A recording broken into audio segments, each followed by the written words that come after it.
Alrighty, boys and girls.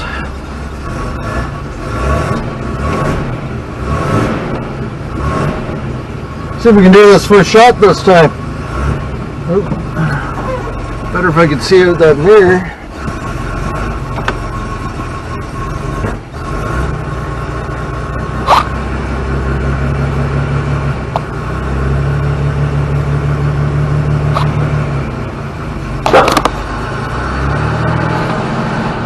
Sorry, she knocked the camera away out.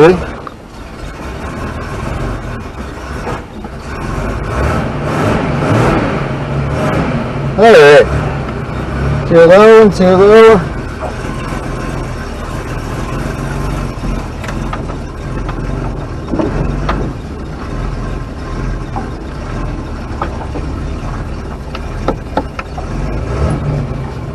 one. Just say, guys, we play a game of hockey in my parking lot today. Again.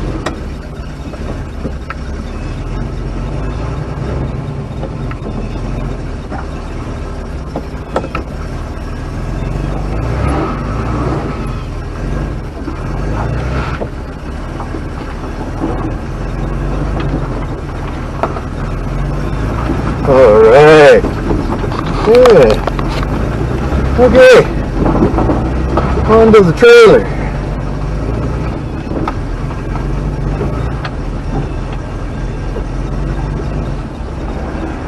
I want to be really careful up here, guys.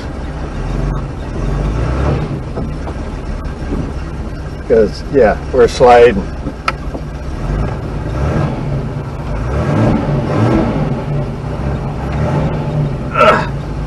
Give our camera guy a chance to catch up with us.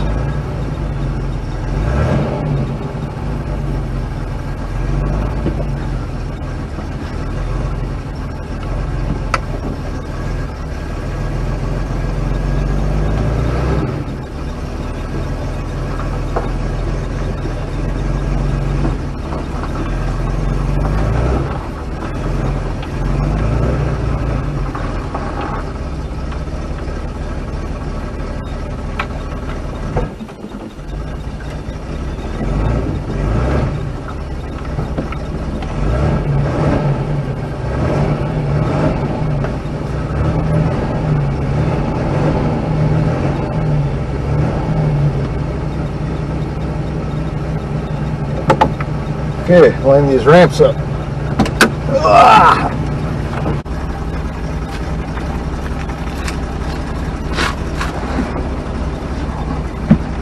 All right.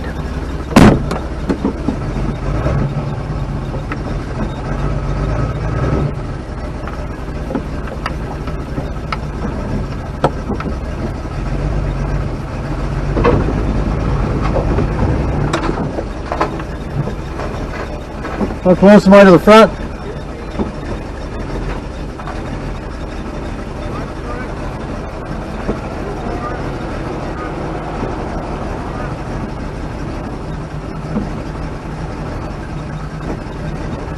That's good.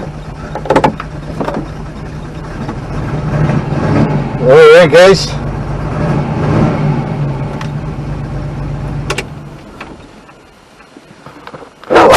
Where are we going to put you for the drive? Oh, I'm almost out of battery. Look at that.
Good.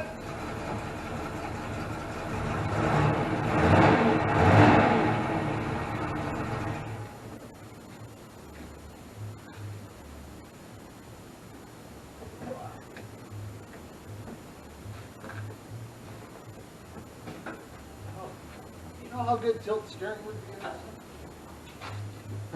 No, not that one. Show them all right? Oh yeah, sorry. You're getting the hang of it now. You're gonna be, you'll become my videographer.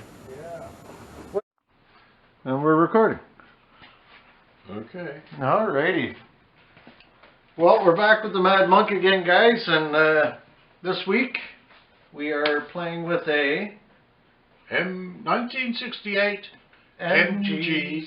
MGC GT automatic. Automatic. And they made approximately, I think I saw 3,200 total cars. Was it 3,800 total cars in 1968?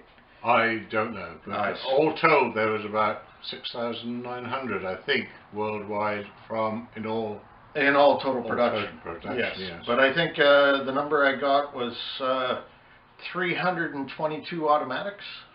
Around about that. Yes. It was a very small number. Yeah, very small number. And going by the interwebs, they say this was 12 left registered. Now, I'm sure there's some in barns and fields and of the automatics, not the total car count, but of the automatics. So it does make it a bit of a rare bird. Yeah. Now, It's just a wonder she's actually here. yeah, it has had quite the life story. But it is truly a survivor, guys. Now, you purchased it in London in 1978, so it was 10 years old. Yeah, we were at that time moving to Canada for the first time with the family, and there was a choice between this and a Rover 90. I think it was a V8, no, maybe it was a V8 coupe, I can't remember, so long ago. But my wife thought that was too big. So we put winter tyres on this, which I never used, and shipped it to Canada. But that's a bit arrived in Montreal in the middle of winter. 1979. 1979, about January, I say? Yeah, about January. Right. Yeah.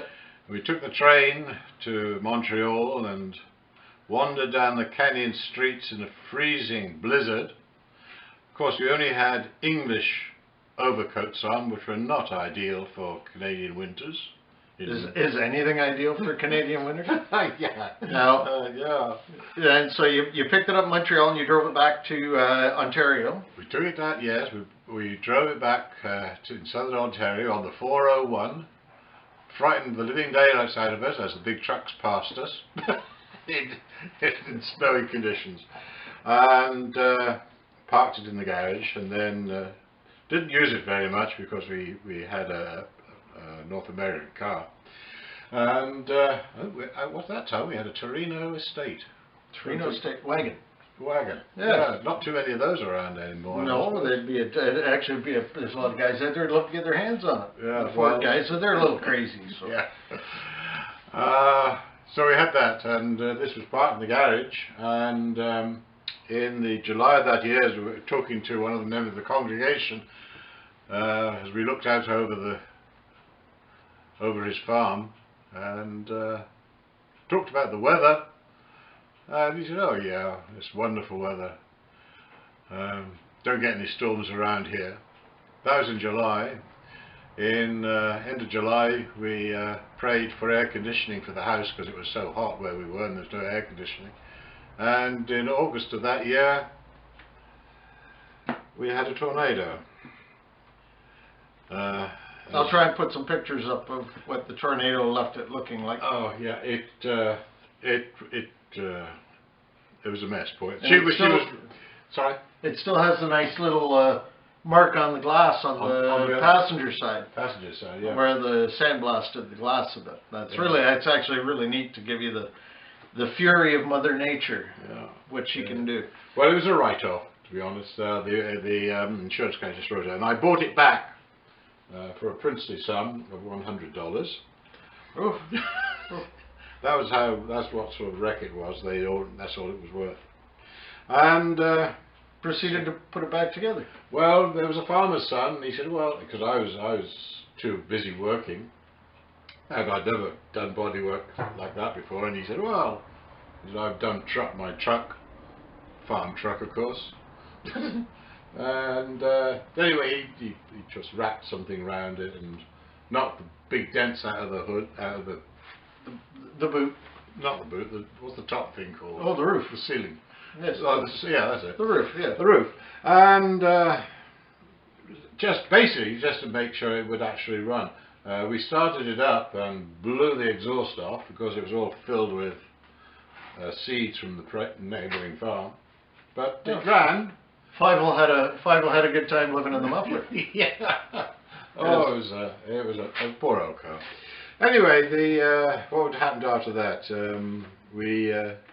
My wife had a serious operation, and this was the only car she could actually lie down in. That's a story in itself. But we did take it down to Florida. Florida, yeah. We went down on the way down. It was the I-75. We got all the way down to Key West. That's why. Got down to Key West, and sadly there was nowhere to stay in a motel because they were having a comedians convention and all the books. So we drove back up to Miami, and then on the Sunday morning, in our fine Sunday clothes, I had a white suit on of all things. The joys of the 80s. Yeah, we were driving. I'll be sure to find a picture of that, folks. Oh yes, no, you won't find one of those. You won't find one of those. The car started sort of behaving strangely, and eventually it just packed up. And that was a fuel pump, I think you said. It was a fuel pump. Yeah. I'm not going to all the details of that story. But you returned to Ontario after that. No, after that, no. Oh, geez. No, after that, we went up and went to see a rocket take off in Cape Canaveral. One of the shuttles. And yes, but unfortunately, on the way on the turnpike, the car was bitten. We can't decide if it was an alligator or a wild boar. Anyway, it wrecked the front of the car, smashed in the radiator. And we had to return to the guy who dealt with funny cars. He was a Volkswagen specialist. That's what and he did the radiator, and he straightened out the bumper, did something to it. Anyway, so it was drivable. And eventually got it back to Ontario, and there it stayed until we returned for work to the UK in 1990, was it? The car came over in '93, I think, with that Spitfire that we talked about earlier. And yes, and with the Mark II Jaguar. They both spent a lot of time on ships. They did. And then what did we do? We got a fellow. He was a specialist in Rileys. Yes. But he said, yes, I'll titivate the car up, so he did that, and put some new wings on it. What do you call these things? Fenders. Put some new fenders on it. Did the rocker panels underneath. He unleaded the engine, suitable for changed valve seats. Yeah, for that. It also had transmission service. I don't know what else they'd had. Did I say something about there? Oh, it had some repaint on it. They put some fresh paint on it. Yeah. Basically, that was what it had. We were a member of the MG Owners Club, as you'll see on the badge on the front, and we just wanted it. Look, half decent because we were taking it across to France with the club for a tour of France, which she did, and bless her little cotton socks, she didn't break down. Didn't run over any cyclists? No, amazing. They do tend to get in the way sometimes. Yeah. We even overtook Citroen 2CVs. Like that would be difficult. I mustn't be rude about it, because I actually quite like. We nearly bought one. Yeah, so you did the tour around France, and then you came back. And came back, and shortly after that, that was in, I forget what year it was now, in the late 90s. Yes. And we used it for tours in England, and there are pictures of that we kept, but we won't see that. Anyway, then we returned to Canada, and the car came over again. 2001 you did. You came back, yeah. And brought this and the Spitfire together. Northern Ontario you came this time. We came to Northern Ontario, yes, and once again Mother Nature had her way with it. Yes, there was a storm, and the car was parked outside. We thought safely, until we woke up in the morning and found a 60-foot tree down the centre of it. Front to back. Front to back. Which didn't do the roof a lot of good. No. So again, poor old car. Sadly, the insurance company said they would not insure us for that particular accident because we didn't know the tree was rotten, which didn't make a lot of sense to any of us. Still got the letters. Well, you didn't have your X-ray goggles on. So they gave you those when you bought the insurance policy. You're supposed to inspect all things around your yard. They're fold-up paper things in the bottom of the Yeah, well, so it was repaired again after that by a reputable company who did a very nice job on it to this day. Yes, and it's still holding up. That was in 2007. Yep. And then from there, I think it pretty much went from there to a garage, and then came out to where we live now. And so 2007 to 2023. That's how many years of that? That's about 4 years. I don't know. No, 2007. We're looking at almost 20 years. 15 years. 15 years. 7 to 22. Yeah, 15 years. So 15 years it's been since. Yes. It's had any attention? It was having leaks in the system, fuel leaks and all that sort of thing. Well, yes. But so it wasn't drivable for a while. So and then it came to Crazy Man here, who will take on challenges. Well, it's be honest, folks. This is behind us. It is a running, driving car now. We've actually, I was out for a bit of a road trip today. I'll show the video of that because we are kind of filming this at the end of everything. We need to be honest. So it still needs a little bit of I think a cut in the buff in the spring, and a few other little bits and bobs. Yep. But unfortunately, to get parts for this, we need to order them from the other side of the pond.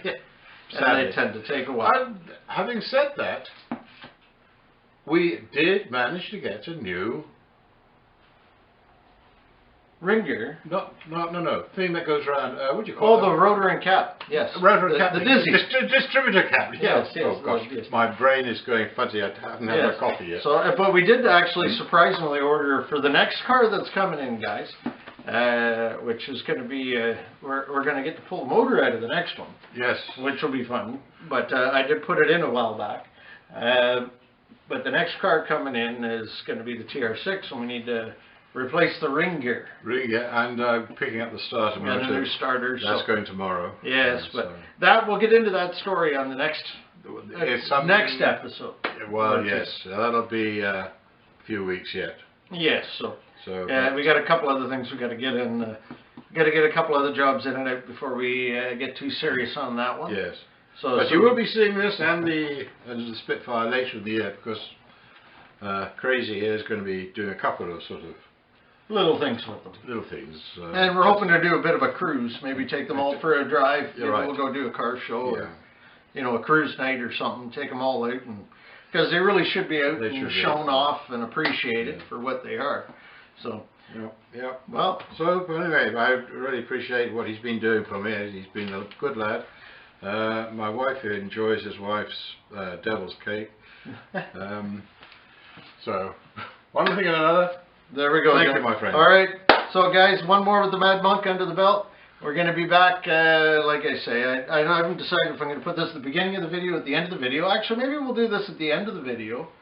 So we'll see you on the next one. Yep. And thanks for watching, guys. Don't forget to like, subscribe. Feel free to leave a comment, good, bad, indifferent.